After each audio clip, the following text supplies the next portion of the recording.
चला ये सखी बराती वाला आ गइल बा। हाँ हाँ चला ना। अरे हई का ये सखी बराती वाला सब मुँह लटका के बैठल बा।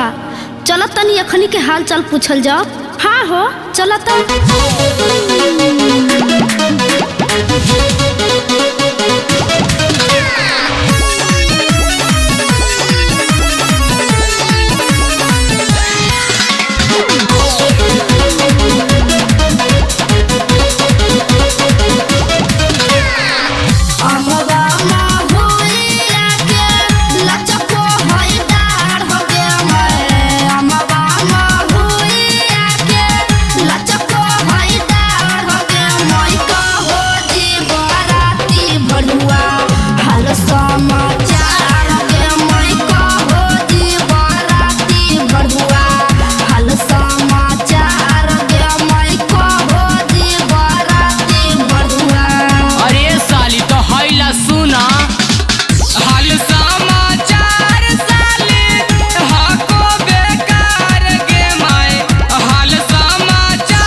जीजाजी के छोटका भाई तनी हेने सुनो। खला खला जी बराती भरुआ मघी मीठा पान।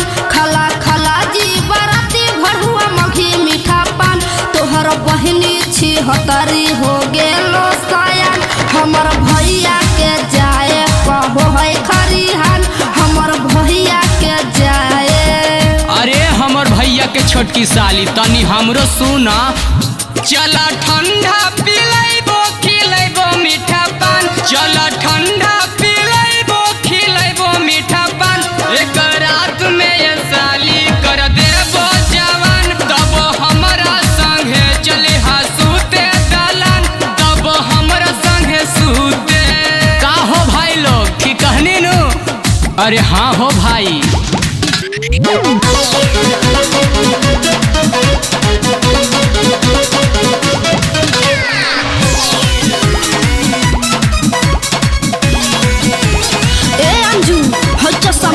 बहुते बोलता तनी एकरो के दू चार गाड़ी सुनावा न।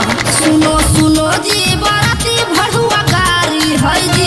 सुनो सुनो जी बराती भरुआ गाड़ी है जी। तुम्हारी बहनी के पैसा दुआरी है जी। खुला छोड़ा की लागल केवाड़ी है जी। खुला छोड़ा की लागल। अरे ए प्रकाश भाई तनी तूहू कुछ सुनावा हो। ढेरा बोला